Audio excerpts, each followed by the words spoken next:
Eleanor Pierce stopped the gala with one raised hand. The violin quartet softened, the servers froze with silver trays in midair, and half the ballroom turned toward the black janitor standing beside the donor table with a cloth in one hand and a small dustpan in the other. He had only bent down to collect the pieces of a broken champagne glass before someone stepped on them. But Eleanor saw the gray uniform, the worn black shoes, the cleaning cart near the marble column, and decided he was the problem. "This is a luxury gala," she said, smiling just enough for the guests but not enough to hide the insult. "Not a back hallway. Get out." Marcus Whitaker did not raise his voice. He did not explain who he was. He simply looked past her, up at the gold letters mounted above the ballroom entrance. Whitaker Grand. His mother's name. His company's name. The name on every glass, every napkin, every invitation in that room. "Do you know whose name that is?" he asked quietly. Eleanor gave a short laugh, the kind people use when they think someone beneath them has forgotten their place. "Not yours." A few guests looked away. A young server lowered his eyes. Someone near the dessert table lifted a phone and started recording. Marcus folded the cloth once, slowly, and set it on the cleaning cart. Inside the bottom drawer of that cart was a brown envelope containing the final approval for a $300 million expansion, a founder keycard, and documents Eleanor had not bothered to read. She thought she was protecting the image of a five-star hotel.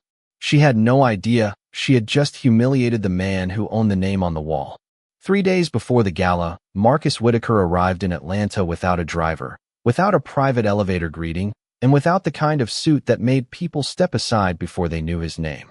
The city was warm for late October, carrying the smell of rain on asphalt, roasted coffee from Peachtree Street cafes, and exhaust from valet lines outside restaurants where reservations mattered more than hunger. Midtown glittered that evening, glass towers reflecting sunset in strips of copper and gold, traffic humming between hotels, theaters, office buildings, and old brick corners that remembered a different Atlanta. The Whitaker Grand Atlanta stood at the center of it all, 32 stories of polished stone, brass doors, tinted windows, and white roses arranged so perfectly they looked almost unreal. Guests saw luxury. Marcus saw history. Long before the hotel carried his family name, his mother had worked inside that building under a different owner, changing sheets on the 17th floor, pushing supply carts through service corridors, and coming home with swollen feet she tried to hide from her son. Years later, Marcus bought the property, restored it, and renamed it Whitaker Grand as a promise that service workers would never be treated as invisible under his roof. That promise was why he came quietly. The board expected him at the annual foundation gala on Friday night to approve a $300 million expansion into Nashville, Phoenix, and Seattle. The investors wanted celebration. The executives wanted photographs. Marcus wanted the truth. So he checked in under the name Mark Willis, a temporary janitorial contractor assigned to event support. He wore a gray uniform, plain black shoes, and a plastic vendor badge that made most people stop looking at him after 2 seconds. For 3 days, he worked beside the cleaning crew. He wiped lobby glass before sunrise. He emptied trash behind the banquet kitchen. He listened in elevators while managers spoke freely because they thought no one important was present. He met Luis Ramirez, a 19-year-old dishwasher saving for community college, and Tanya Brooks, a housekeeper who had worked there 8 years but still got called the maid by managers who knew her name. Marcus watched who said thank you. He watched who looked through staff as if uniforms erased faces. By Friday afternoon, the hotel smelled of floor polish, white roses, buttered hors d'oeuvres, and expensive perfume drifting in from early guests. Crystal chandeliers warmed above the ballroom. Outside, limousines lined the curb. Inside the bottom drawer of Marcus's cleaning cart sat a brown envelope, waiting for midnight. Marcus Whitaker was 58 years old, though people who met him in the gray janitorial uniform usually forgot to wonder about his age at all. They saw a tall black man with deep brown skin, a close-cut beard touched with gray, quiet eyes, and hands that looked like they had worked long before they had signed anything. They saw plain black shoes, a name tag that read Mark Willis, and a uniform that made him part of the background. They did not see the man who owned hotels in Atlanta, Dallas, Charlotte, Chicago, and Washington, District of Columbia. They did not see the board chairman whose signature could move hundreds of millions of dollars before lunch. They did not see the founder whose employees whispered his speeches to each other because he talked less about profits than about dignity. Marcus preferred it that way, at least for a little while. He had learned that money changed people faster than truth did. The same manager who ignored a housekeeper in the morning would open both doors for an owner in the afternoon. The same executive who called a dishwasher kid would suddenly remember his full name if a chairman was nearby. Marcus did not hate wealth. He had built wealth with patience, risk, and years of sleepless calculation. But he hated the way wealth made some people perform kindness upward while sending cruelty downward. That was why he came to his hotels quietly when something important was at stake. Not to trap people, to see them, to see who still had manners when no reward was visible, to see who still had respect when the person in front of them looked powerless. Marcus had started life far from marble floors. He was born in Birmingham, Alabama, in a two-bedroom apartment behind a tire shop where summer heat pressed against the windows and the refrigerator made a noise his mother called its prayer. His father, James Whitaker, worked nights as a porter at a downtown hotel and days when he could find maintenance jobs. His mother, Denise Whitaker, cleaned rooms at 3 different properties over the years, carrying fresh towels, soap, and paint in her lower back like they were all part of the same cart. She was the kind of woman who ironed her uniform even when nobody thanked her for wearing it. She taught Marcus that work did not become small because rich people refused to see it. When Marcus was 12, he began helping her on weekends. Not officially. The hotel would not have allowed it. But Denise moved faster when Marcus stripped pillowcases, folded sheets, or held elevator doors while she pushed the cart through service halls. He learned the hidden map of hotels before he learned algebra, which elevators guests used, which stairwells staff used, where managers appeared, where workers disappeared, where smiles were required, and where exhaustion could finally show. He also learned silence. He learned how a guest could leave a room destroyed and still complain that housekeeping was late. He learned how managers talked differently to people who wore suits than to people who carried mops. He learned that some people only understood service as something owed to them, never as labor performed by human beings. His mother never let bitterness raise him. She would tap his wrist when she saw anger building and say, "Do not let them teach you to be small just because they act small." That sentence stayed with Marcus longer than any business lesson. At 17, he worked the front desk at a roadside motel outside Birmingham, taking cash from truck drivers, families passing through, and salesmen who smelled like cologne and cigarettes. At 22, after community college and a bookkeeping job, he leased that same struggling motel from an owner who was tired of losing money. Marcus painted rooms himself, fixed leaking sinks, answered phones, checked people in, cleaned when staff called out, and kept a notebook under the counter where he wrote every mistake he saw in the hospitality business. Cleanliness mattered. Comfort mattered. But what mattered most was whether people felt respected before they paid and after they left. His first motel became profitable in 18 months. His second took 3 years. His third nearly ruined him. Banks doubted him. Investors smiled politely and stopped returning calls. Competitors assumed a black man buying tired properties was overreaching. Marcus learned to sit across from doubt without letting it enter his voice. He refinanced, negotiated, repaired, hired carefully, and slept in office chairs when money was too tight for another night in a room he could sell. By 45, he owned a regional hotel group. By 50, he had entered the luxury market. By 58, Whitaker Grand Hotels had become a name associated with polished lobbies, flawless service, and quiet elegance. But Marcus never let the brand drift too far from the woman who had taught him what hospitality cost. Denise Whitaker passed away before the Atlanta property reopened under his ownership. Cancer took her slowly, and Marcus still carried guilt because even money had not given him enough time with her. In her last months, he brought her fabric samples, lobby sketches, restaurant menus, and photographs of the building where she had once pushed carts under managers who never learned her name. When he told her he was renaming it Whitaker Grand, she cried, then laughed, then told him not to get dramatic. "Names are easy," she said from the hospital bed. "Make the place mean it." That became the burden Marcus carried into every boardroom. Make the place mean it. He could have lived surrounded by people who never questioned him. He could have traveled only by private car, entered through private doors, and let executives hand him reports full of polished words. Instead, He made a habit of walking the service corridors, sometimes openly, sometimes quietly. He spoke with housekeepers about supply shortages. He asked cooks whether schedules were fair. He noticed whether security greeted janitors by name. He remembered who flinched when a manager entered the room. Power, to Marcus, was not a stage. It was a test. The more power a person had, the more carefully they had to use it. That was why he did not reveal himself during those 3 days in Atlanta.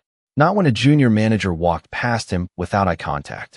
Not when a guest handed him an empty glass without saying a word. Not when Luis Ramirez apologized for taking up space in a service elevator. Not when Tanya Brooks quietly warned him which supervisors were kind and which ones smiled only when cameras were on. Marcus listened. He wiped tables. He changed trash liners. He carried boxes through narrow hallways that smelled of lemon cleaner, warm bread, and steam from the dish room. He kept his founder keycard tucked away and used the temporary vendor badge unless access required otherwise. He let people think he was Mark Willis because Mark Willis heard truths Marcus Whitaker never would. Still, there were moments when the disguise hurt more than he expected.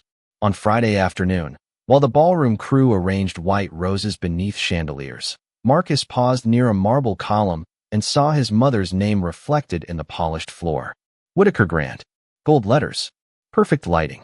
Guests would enter that night and call it beautiful. But Marcus knew beauty was not the test.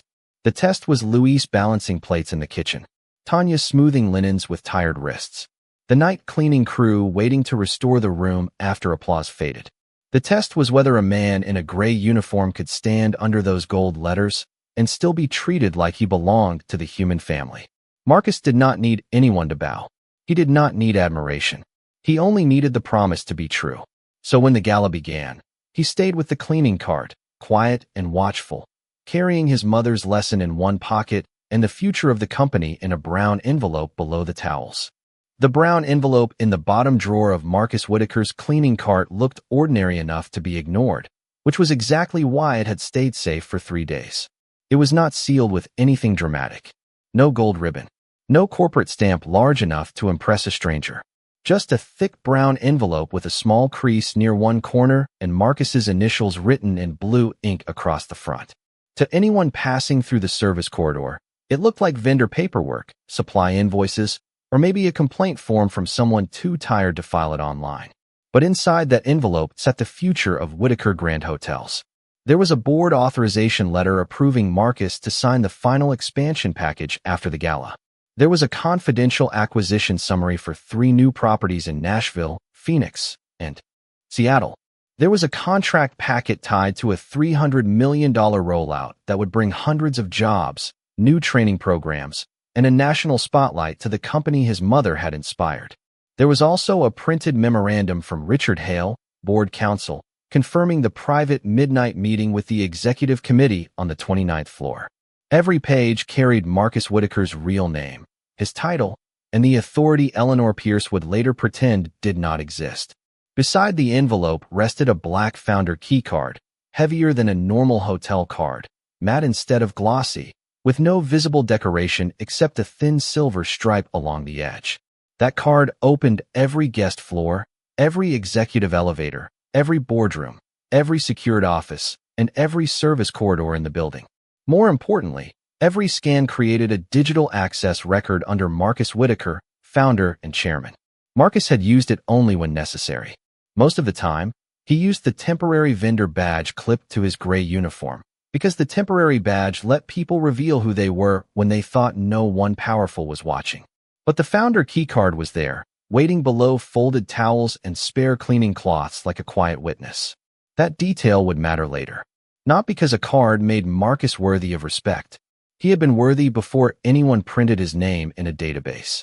It mattered because Eleanor Pierce trusted appearances more than evidence, and evidence has a way of surviving arrogance. Marcus had other proof too, though none of it showed on his face. At 11 that morning, Dana Mitchell, the chief operations officer of Whitaker Grand Hotels, had texted him to confirm the executive committee would be ready after the final donor toast. At 2:15 in the afternoon, Richard Hale had sent a secure message reminding him that the Nashville property deadline could not move again. At 4:40, Marcus had walked through the kitchen and quietly helped Luis Ramirez carry 2 heavy boxes of glassware after a banquet supervisor ignored the young man struggling near the loading dock.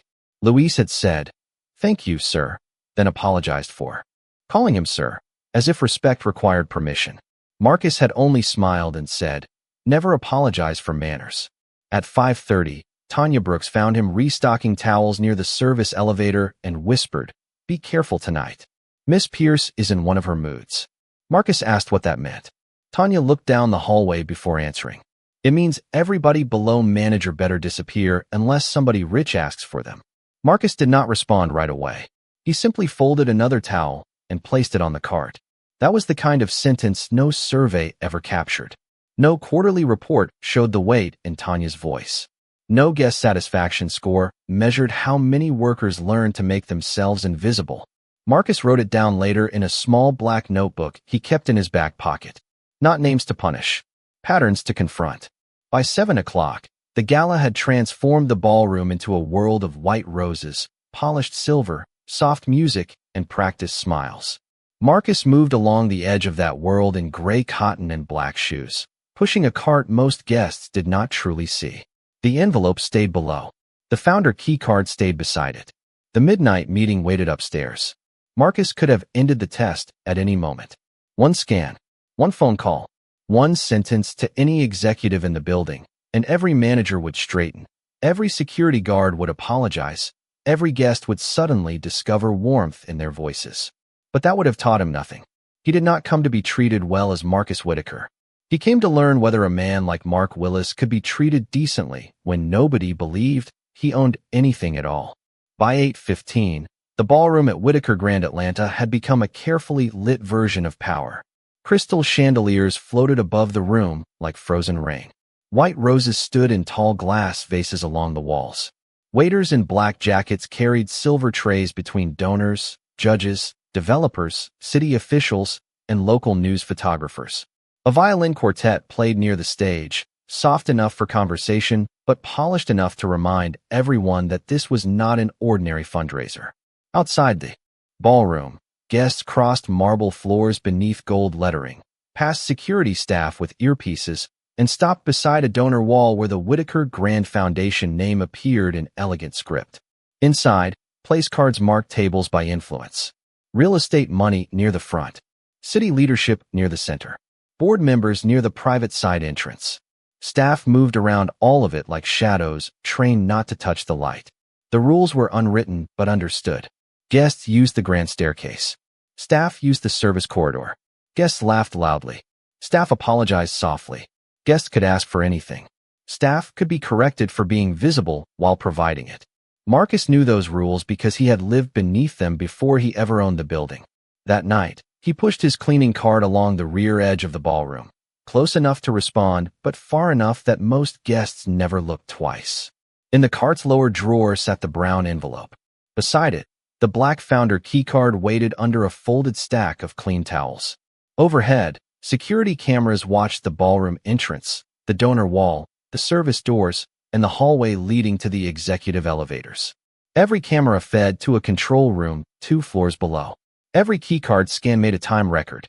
Every incident report filed by management became part of the hotel's internal compliance system. That was the world Eleanor Pierce believed she controlled. She trusted the shine of it.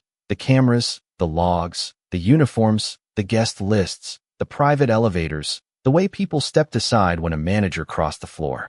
But she had forgotten that systems do not only protect power. Sometimes they preserve the truth power tries to rewrite. Near the VIP table, a young server carrying champagne flutes turned too quickly when a donor backed away without looking. The tray tipped. Glass struck marble with a bright, delicate crash, and conversation paused for less than a second before wealth resumed, pretending not to notice inconvenience. The server went pale. Marcus saw the broken pieces scatter near the hem of an older woman's gown and moved immediately. "Stay still," he said gently. "There is glass near your shoe." He brought the cart forward, set a small caution marker near the spill, and knelt with a dustpan and cloth. A few guests glanced down, then away. Tanya Brooks watched from the service doorway, worried. Luis Ramirez froze near the banquet station with a stack of plates in his hands. The event photographer turned just enough for the lens to catch Marcus under the chandelier. Gray uniform against marble, cleaning cart beside the donor table, gold hotel name glowing behind him. And across the ballroom, Eleanor Pierce saw him.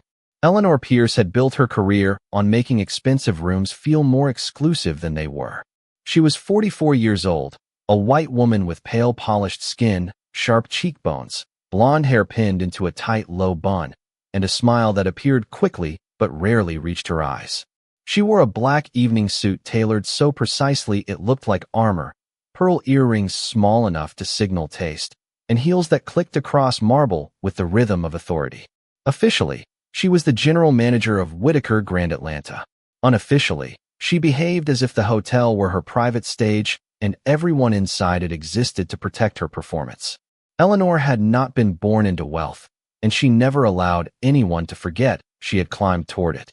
She came from a suburban family outside Charleston, worked front desk jobs through college, studied hospitality management, and learned early that rich people rewarded calm obedience wrapped in elegance.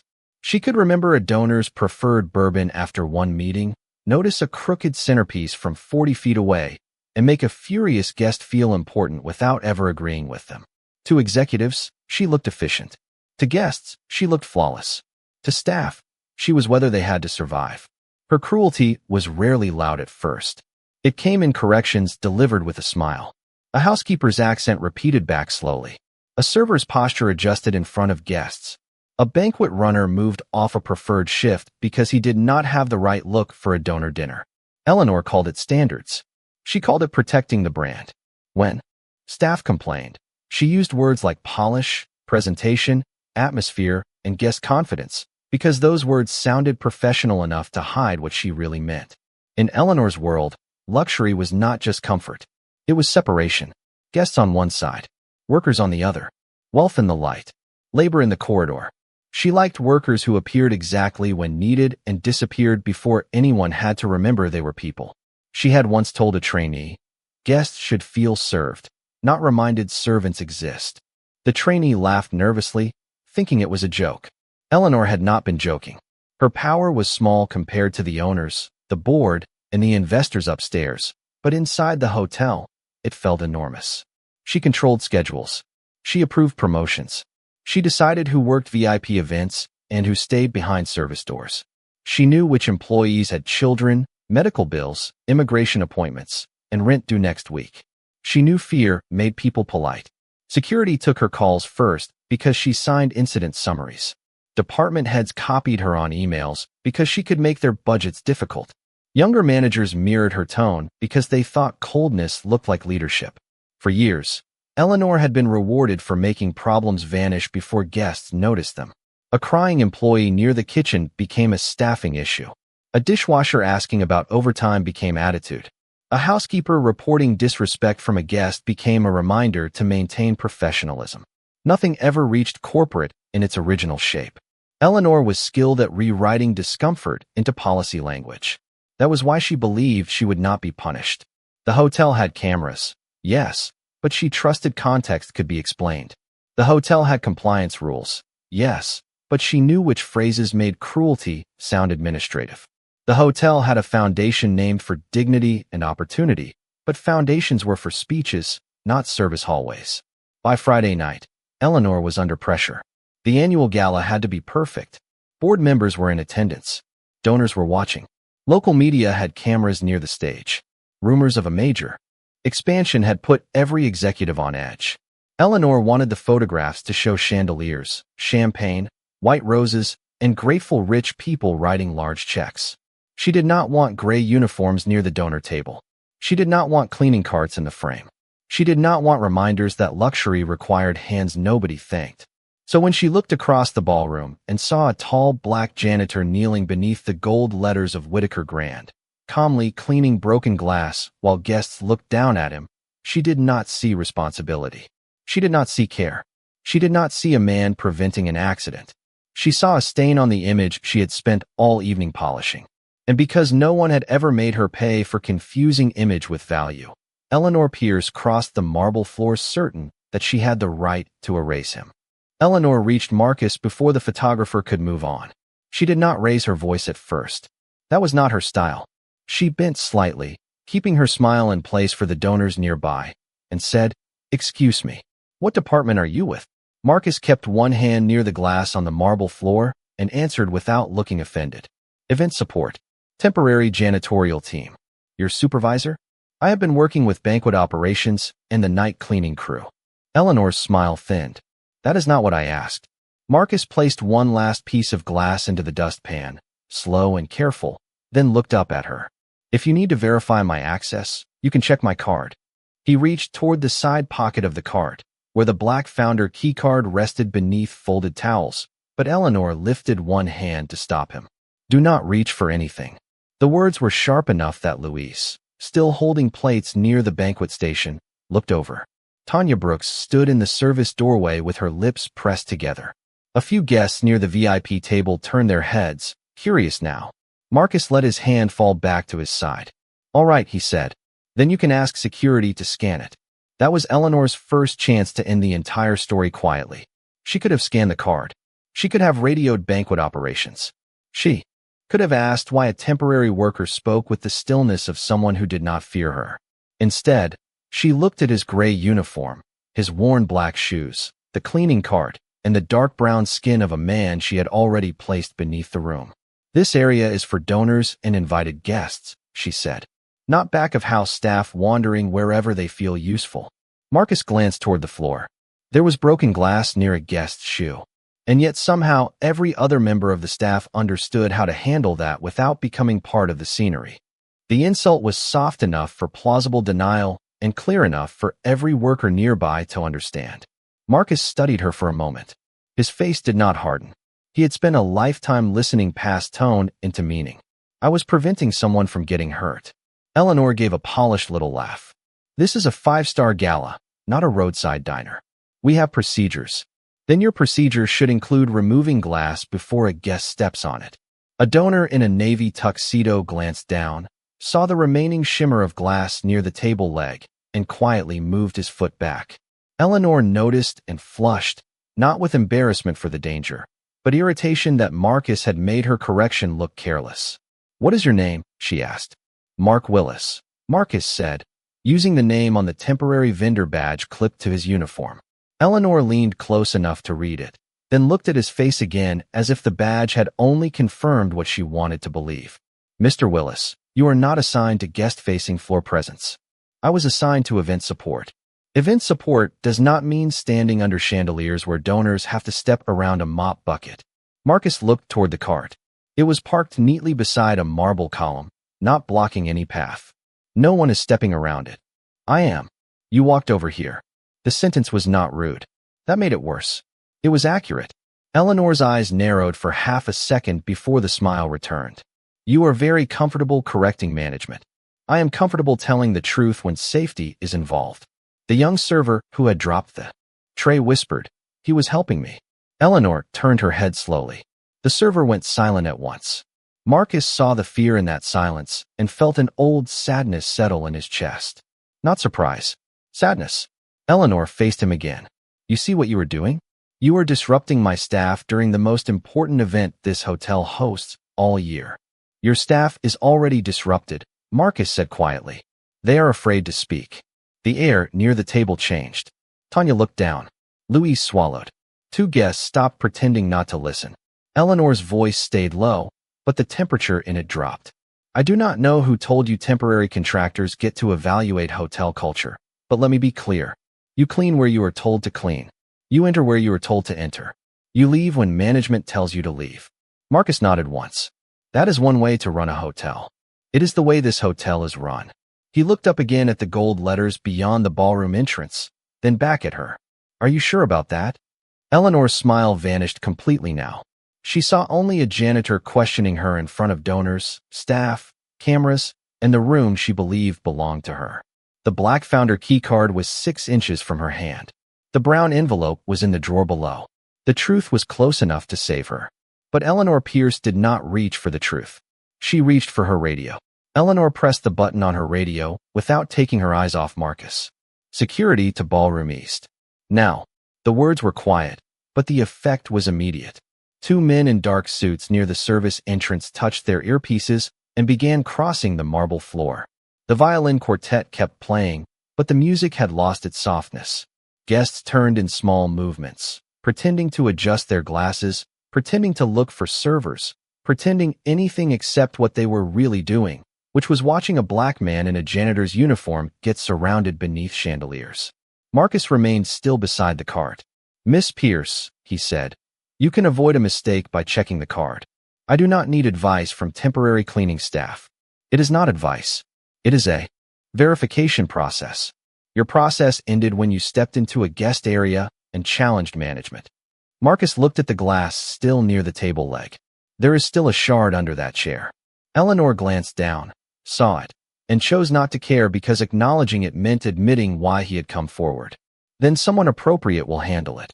I am someone appropriate." She smiled again, sharper now, making sure the guests nearby heard every polished syllable. "No, Mr. Willis. You are someone assigned to remain invisible until needed. If guests notice you, something has already gone wrong." The young server's face tightened. Tanya Brooks closed her eyes for half a second. Luis Ramirez looked at Marcus like he wanted to speak and already knew what speaking could cost him. The security men arrived on either side of the cart. One was older, heavy-set, uncomfortable. The other was younger and too eager to look certain.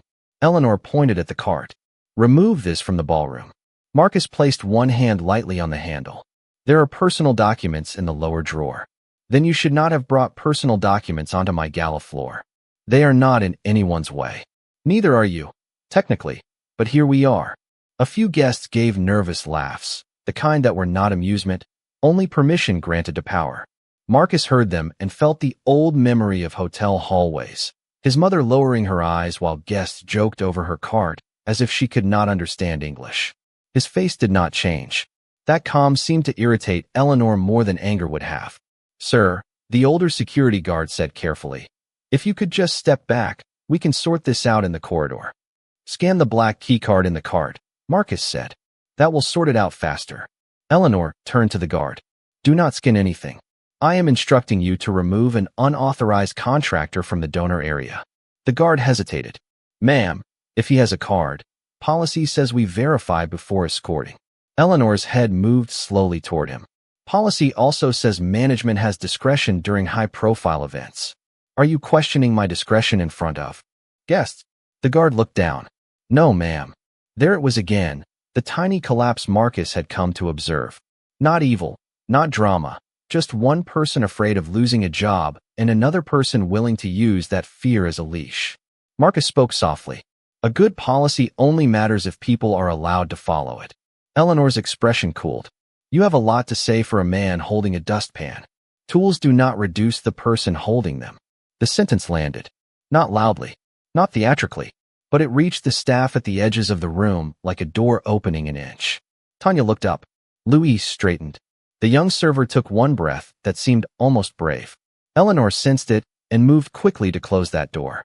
She reached toward the cart handle herself, fingers brushing past Marcus's hand without apology, and pulled it away from the VIP table. The movement was not rough, but it was public, deliberate, and insulting enough that several guests looked down. "Your job," she said, "is to clean from the service side where people do not have to look at you." Marcus let go of the handle. "Is that the standard you teach here?" "I teach excellence." "That is not excellence." "No," she said, stepping closer, voice still controlled but now stripped of warmth. "Excellence is knowing the difference between the people who make this hotel valuable and the people who maintain it." Marcus looked at her for a long moment. "Those are the same people. That sounds noble in a training video. It is not how luxury works." An older donor near the table cleared his throat, uncomfortable but unwilling to intervene. A woman in a silver gown lowered her champagne glass. Someone near the dessert station raised a phone higher. Eleanor noticed and shifted into performance again. "Ladies and gentlemen," she said lightly, turning half toward the guests, "I apologize for the disruption. Our team is addressing a staffing issue." Marcus's voice stayed even. "I am not a staffing issue." She turned back. "You are now." She pointed toward the service entrance. "Escort him out through the back hallway." Quietly. Marcus did not move. "Before you do that, I want you to understand what you are choosing. The card has a keycard you refuse to scan. The lower drawer has documents you have not read. The cameras above us are recording. So is at least one guest phone. Eleanor leaned in, lowering her voice just enough to sound personal while still letting nearby staff hear. People like you always think a camera makes you powerful. Marcus did not flinch. No, truth makes people powerful. Cameras only help when others refuse to hear it. Her jaw tightened. That was her second clean exit. She could have paused. She could have let security scan the card. She could have asked one question that was not shaped like contempt. Instead, she chose humiliation because humiliation had worked for her before. "Mr. Willis," she said, louder now, "you are no longer welcome on this floor. If you resist, I will have you removed from the property and barred from future contract work." Luis took a step forward. "Miss Pierce, he helped me earlier. He has been with us all week." Eleanor turned on him with a smile so sharp he stopped. "Luis, return to the kitchen unless you would like your supervisor to explain why banquet support is arguing during a donor gala." Luis lowered his eyes. Tanya whispered from the doorway, "Please, Miss Pierce, he was just cleaning the glass." Eleanor's gaze moved to her. "And you should be checking restrooms, not narrating my decisions." Tanya fell silent. Marcus saw both of them shrink, and something in him went very still. "This is exactly what I came to see," he said. Eleanor frowned. "Excuse me. How people with power speak when they think nobody with more power is listening." For 1 second, uncertainty flickered across her face. Then she buried it under disdain. "Do not flatter yourself." She gestured to security. The younger guard took hold of the card and began rolling it toward the service doors. Marcus followed, not because he was obeying her lie, but because the brown envelope was still inside. Guests parted as he passed.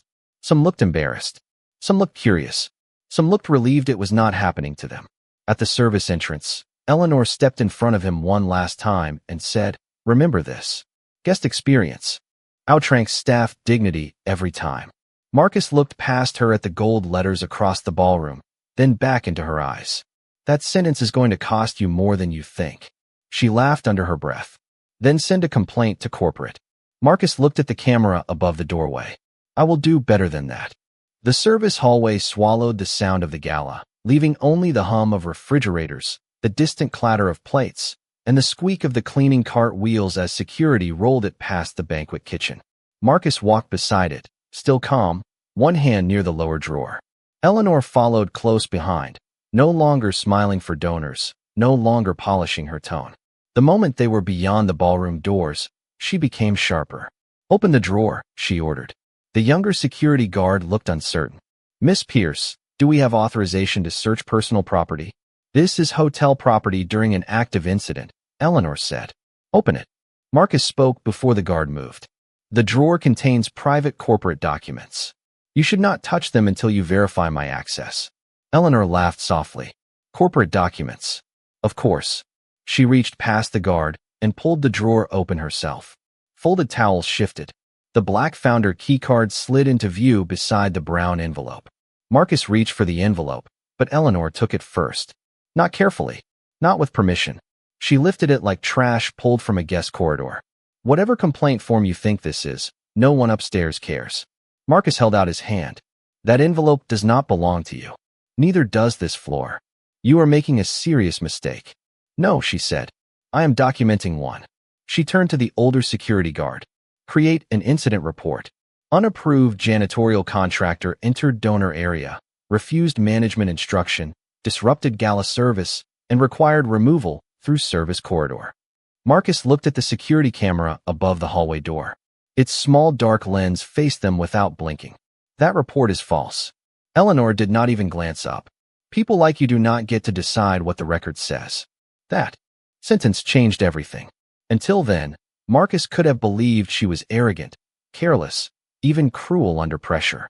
But now she had chosen to rewrite the truth while holding the evidence in her hand. An apology would no longer repair it. A nervous laugh would no longer soften it. The record had been poisoned on purpose. The older guard hesitated with his tablet. "Miss Pierce, maybe we should scan the card first." Eleanor picked up the black key card, glanced at it for half a second, and handed it to the younger guard. "Deactivate it as a contractor card. If he has been using unauthorized access, compliance can deal with that later." Marcus's eyes moved from the card to her face. That is not a contractor card. It is whatever I say it is until someone above me says otherwise. She placed the brown envelope under her arm and nodded toward the exit at the end of the hall. Escort him out. If he returns, call Atlanta police for trespassing. Louise stood frozen near the dish room entrance. Tanya had followed just far enough to hear the words, one hand pressed to her chest. Marcus looked at them, then back at Eleanor. His voice stayed low, steady, almost sad. Make sure the incident report keeps the time. Eleanor frowned. What? The time? Marcus repeated. The camera, the access log, the card scan, the report. Keep all of it. For the first time, a trace of uncertainty crossed her face. Then the service elevator behind them opened, and two executives stepped out looking for the man Eleanor had just thrown away. Dana Mitchell stepped out of the service elevator first, wearing a navy evening suit and the expression of a woman whose patience had already run out upstairs. Behind her came Richard Hale, the board counsel, silver-haired, glasses low on his nose, holding a leather portfolio against his chest. They had expected to find Marcus Whitaker in the 29th floor boardroom, reviewing the final expansion approval. Instead, they found him in a gray janitorial uniform beside a service exit, with security holding his cart and Eleanor Pierce clutching the brown envelope under her arm. Dana stopped so suddenly Richard nearly walked into her. Marcus. The hallway went still. Eleanor's face changed by one careful inch. You know this contractor? Richard looked from Eleanor to Marcus, then to the envelope. Why are you holding the chairman's documents? The word chairman landed like a glass dropped in silence. Louise stared.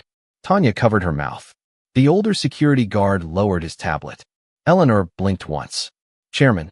Dana stepped forward, her voice cold now. Marcus Whitaker is the founder, majority owner, and chairman of Whitaker Grand Hotels. No one moved. Not even Eleanor. Marcus did not smile. He only extended his hand. My envelope, please. Eleanor looked down as if the brown paper had become something dangerous. Richard gently took it from her and opened it in full view of everyone. The board authorization letter came first, then the acquisition summary, then the expansion contract packet with Marcus Whitaker's name printed across the approval page. Richard turned to the security guard. Scan the key card properly. The younger guard swallowed and held the black card to the hallway reader. The screen flashed green. A soft tone sounded. The access panel displayed the highest executive clearance in the building, tied to Marcus Whitaker's founder profile. Dana looked at Eleanor. You were told to verify this? Marcus answered before Eleanor could shape the moment. Repeatedly. The older guard nodded slowly. Yes, ma'am. He asked us to scan it before removal. Tanya found her voice, small but clear. He was cleaning broken glass near the donor table. He was helping. Louise added. She told us staff dignity did not outrank guest experience. Eleanor's mouth opened, but nothing useful came out. Richard lifted the incident tablet from the guard and read the draft report. Unapproved janitorial contractor. Refused instruction. Disrupted service. He looked up. This report is false. Marcus glanced at the camera above the service door. The ballroom camera, hallway camera, card scan, and guest phone video should all show the timeline. Dana turned to security. Preserve every second of footage. Lock the access logs. Do not edit the incident record. Then she faced Eleanor fully. You did not remove a disruption.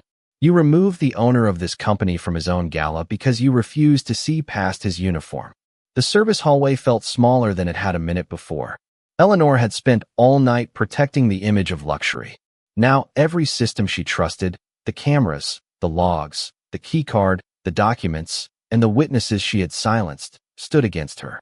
Dana Mitchell did not raise her voice. She did not need to. The authority Eleanor had spent years imitating now stood in front of her without performance. Miss Pierce, Dana said, you are relieved of floor management immediately. Eleanor's face tightened. Dana, there has been a misunderstanding. Richard Hale closed the brown envelope and handed it back to Marcus. No, there is footage, an access log, a false incident report, and multiple witnesses. That is not a misunderstanding. That is misconduct. Eleanor looked toward the security guards as if one of them might rescue the version of the story she had been building. Neither moved. The older guard stepped back from the cart. The younger one stared at the floor. Dana turned to him. Return Mr. Whitaker's keycard. Then escort Miss Pierce to her office to collect hotel property only. She is not to re-enter the ballroom. Eleanor's lips parted. You are removing me during the gala? Marcus finally spoke. His voice was quiet, and that made the hallway listen harder.